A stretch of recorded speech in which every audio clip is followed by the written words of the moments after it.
Bonjour les aventuriers, me voilà revenue d'Inde après de longues péripéties que je vous partagerai lors d'un article pour pouvoir les mettre en mots.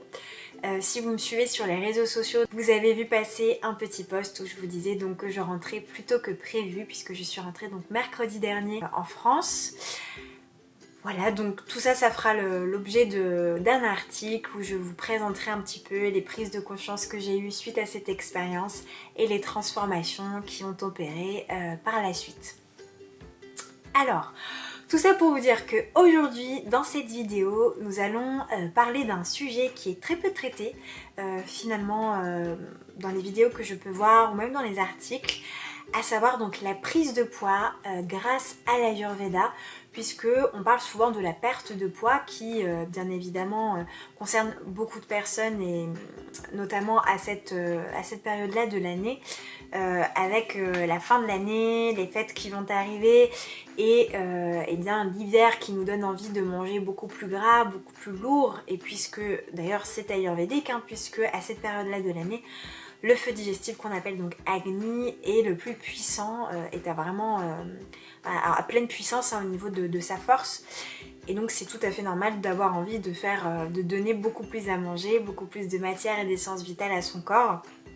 Mais on oublie souvent ces personnes qui, malgré l'alimentation, malgré le fait parfois, et d'ailleurs à tort, d'augmenter l'alimentation, d'augmenter la quantité de nourriture à ingérer, n'arrivent pas à prendre du poids pour tout un tas de raisons que nous allons voir ensemble. Et je vous partagerai donc dans cette vidéo plusieurs astuces pour pouvoir donc prendre soin de votre poids et le garder pour les personnes que cela concerne. Alors, il y a différentes raisons au fait de ne pas arriver à prendre du poids. Les raisons pour l'Ayurveda vont être déjà une vikriti, donc un déséquilibre en vata, puisque lorsque l'on a une vikriti en vata, les qualités liées à vata vont augmenter dans le corps et dans l'esprit.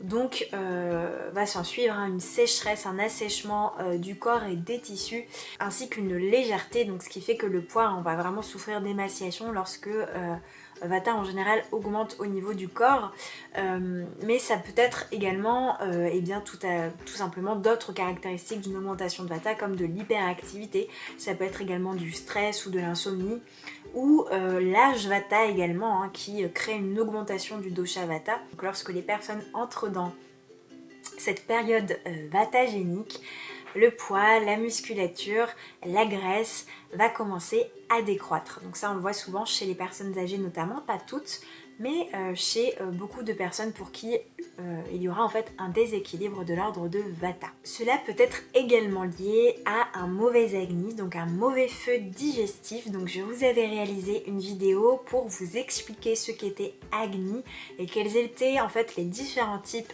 de feux digestifs selon l'Ayurveda. Donc je vous encourage vivement à aller voir cette vidéo. Je vous mettrai le lien juste ici pour que vous puissiez en fait comprendre comment est-ce que cela fonctionne pour l'Ayurveda. Donc lorsque l'on a un mauvais agni, en fait, on va tout simplement mal métaboliser les nutriments, mal recevoir finalement l'essence vitale qui va venir nourrir nos tissus. Donc nous avons 7 tissus pour rappel en Ayurveda, et si l'un des premiers tissus est mal nourri, ne prend pas suffisamment de nutriments, de vitamines et de minéraux, et bien les tissus d'après, les 6 tissus d'après qui suivent juste après le premier tissu qui est Rasa, vont tout simplement aussi souffrir de malnutrition. Donc le corps ne va pas pouvoir aller nourrir les tissus profonds, sachant que la graisse et les muscles notamment font partie en fait du 3e et du 4e tissu. Donc il faut pour cela que Rasa et Rakta, donc on va dire la lymphe et le sang, soient bien nourris pour que les muscles et la graisse soient également bien nourris à leur tour. Cela peut également être dû à des maladies particulières comme par exemple l'hyperthyroïdie ou la dépression. Également le fait d'avoir des vers intestinaux va créer beaucoup d'amaigrissement chez la personne qui va en souffrir.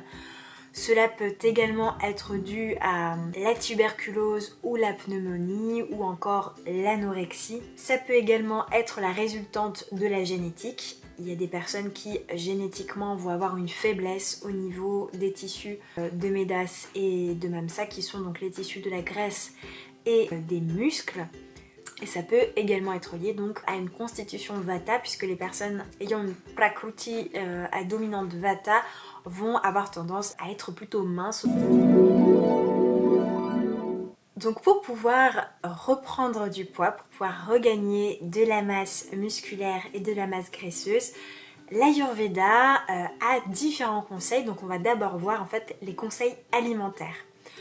L'alimentation, pour pouvoir prendre du poids, devra être en fait stabilisante, plutôt lourde, plutôt onctueuse, plutôt grasse, en fait gorgée des éléments de la terre et de l'eau afin de nourrir eh bien, la force et la structure des tissus en fait qu'on souhaite augmenter lorsque l'on veut prendre du poids.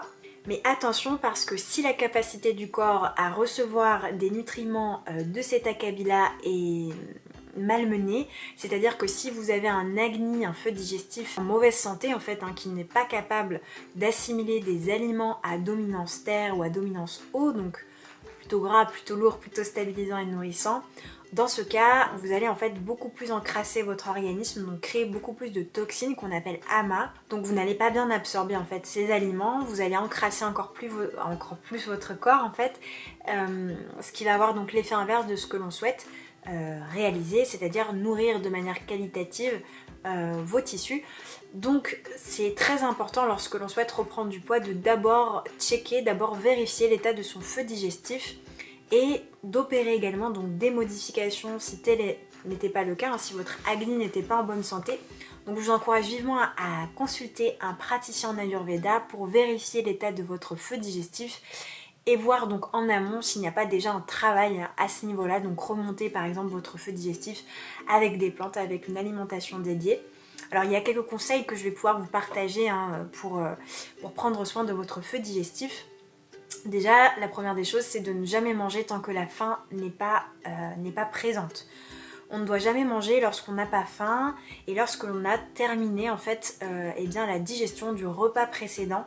Si jamais vous mangez en cours de digestion, vous rajoutez de la nourriture, vous ressollicitez, vous redemandez des efforts de digestion à votre corps, et bien cela va encore plus fatiguer votre feu digestif et va avoir tendance à créer encore plus de toxines et à encore plus fatiguer en fait votre métabolisme et donc votre force d'absorption.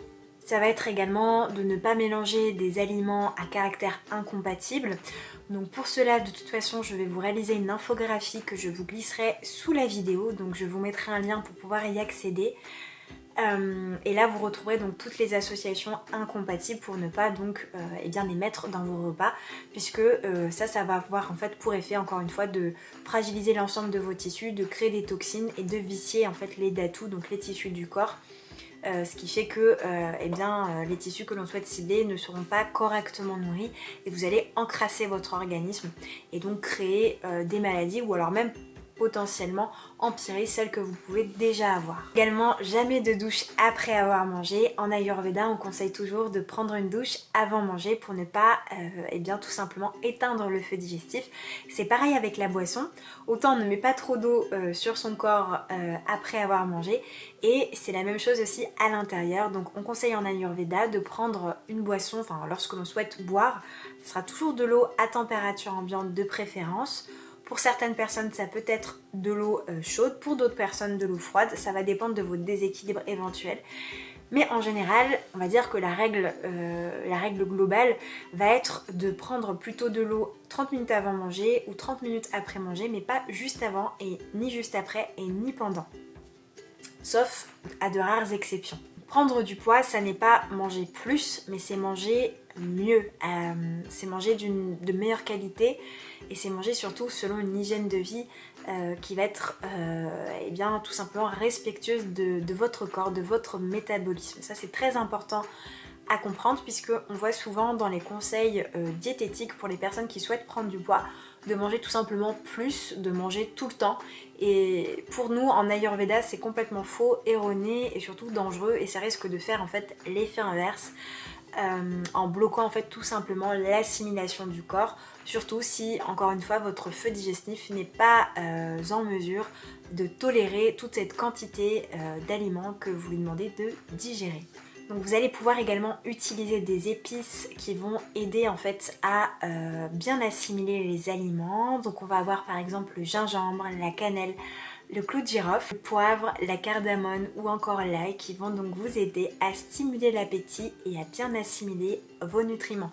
Donc vous pouvez tout à fait les prendre sous forme de tisane ou alors les ajouter dans votre alimentation directement. Donc les fruits secs et les oléagineux ont aussi cette capacité à augmenter la masse corporelle. Attention, ça ne va pas être pour tous les fruits secs, mais vous allez avoir par exemple les figues ou alors les raisins secs qui vont vous permettre donc de retrouver de la masse musculaire. Si c'est mangé tous les jours tout simplement, vous pouvez vous faire des collations avec ça. En Ayurveda, on dit aussi qu'on peut tout simplement faire revenir les oléagineux dans du beurre clarifié, donc dans du ghee. Vous pouvez tout à fait vous faire quelques mélanges. Alors attention encore une fois à ne pas avoir de toxines et à ce que votre système digestif soit en mesure de les digérer, puisque les oléagineux sont plutôt très lourds à digérer et peuvent également affaiblir le fonctionnement hépatique. Si votre foie donc n'est pas en bonne santé, je vous déconseille vivement de manger trop d'oléagineux dans votre alimentation. Vous pouvez également donc faire revenir certains oléagineux comme les noix de cajou par exemple dans du lait.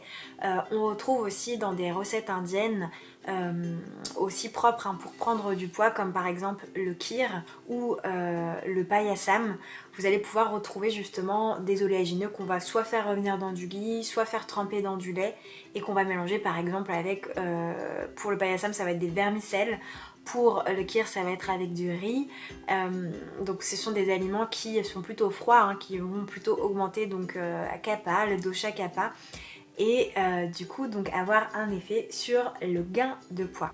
Le ghee justement, puisque nous en parlons, appelé également donc beurre clarifié, a également cette particularité d'augmenter les tissus corporels, de favoriser également la digestion, donc d'augmenter le feu digestif et aussi donc de réduire Vata, donc les caractéristiques de Vata liées à la sécheresse par exemple ou à la légèreté.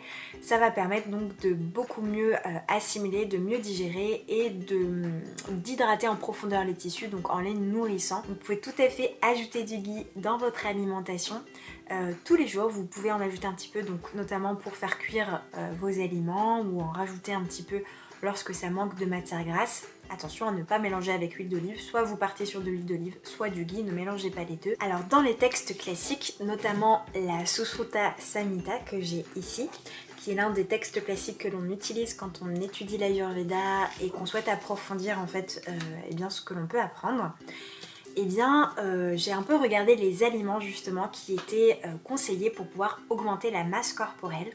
Et ce qui revient souvent, c'est la soupe de viande. La soupe de viande, elle a cette particularité de nourrir rasa, donc la lymphe, et mamsa, les muscles, de diminuer vata, de diminuer pitta, d'augmenter kapha et de donner de l'endurance et de la force. Donc ça va nourrir qualitativement les tissus qui sont responsables justement de la construction musculaire et graisseuse. Alors, l'Ayurveda préconise plutôt la soupe de viande que la viande sèche ou la viande tout court, puisque la soupe de viande est beaucoup plus digeste, donc beaucoup plus adaptée au feu digestif plutôt fragile ou voire faible, et va s'approcher en fait beaucoup plus aussi de la consistance de rasa, donc le premier tissu, puisque tout ce qui va être liquide en fait tout ce qui va être liquide, en toute proportion gardée bien évidemment, en fonction de ce avec quoi c'est mélangé.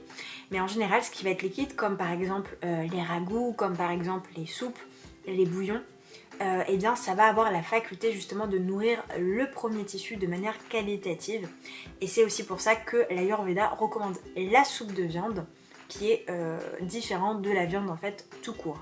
Donc selon un autre texte classique qui est nommé la Charaka Samhita, qui est un autre texte sur lequel je m'appuie aussi pour réaliser ces vidéos, il est mentionné d'autres aliments comme par exemple les animaux à quatre pattes, mais également certains oiseaux, certains poissons, le lait, le ghee, qui vont permettre donc de regagner du poids. Alors pour l'Ayurveda, les parties qui sont les plus stratégiques on va dire pour regagner du poids, ça va être les muscles, la graisse et la moelle osseuse. Parce qu'ils sont gorgés donc de cette qualité d'onctuosité que l'on cherche lorsque l'on veut nourrir les tissus du corps, et elles ont également cette particularité donc d'augmenter le dosha kapha.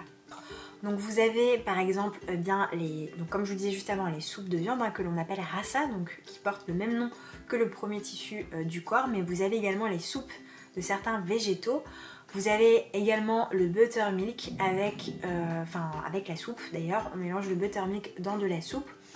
On va avoir également les ragoûts, les porridge, le curd, le curry, le blé trempé, le pipali, donc qui est une épice, qui est un poivre long en fait, que je vous avais déjà présenté aussi lors d'une vidéo. Je vais vous montrer à quoi ça ressemble. Donc le pipali, ça se présente comme ça, donc je vous l'avais déjà présenté lors d'une vidéo. C'est la forme d'un petit cône de pain, donc qui va avoir pour effet d'augmenter très fortement le feu digestif, et on l'utilise donc en Ayurveda également pour prendre du poids. Lorsque l'on mélange, donc on peut le mettre par exemple dans certains ragoûts, dans certains même porridge, pourquoi pas.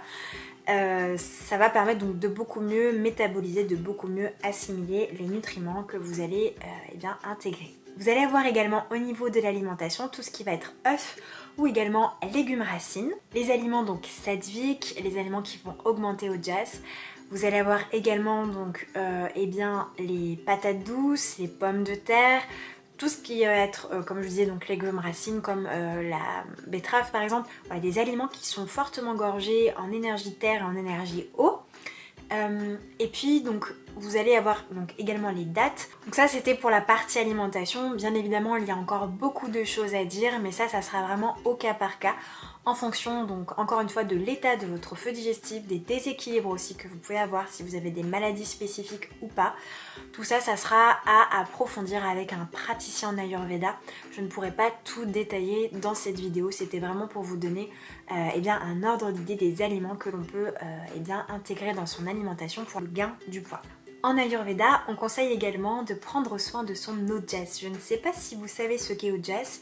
L'une des dernières vidéos que j'ai réalisées était à ce sujet. Vous avez 2 parties pour tout vous expliquer sur ce qu'est Ojas, comment en prendre soin. Donc je ne vais pas en parler dans cette vidéo puisque j'ai tout détaillé dans ces 2 vidéos et vous pourrez donc aller les regarder si vous le souhaitez pour comprendre ce que c'est et comment en prendre soin.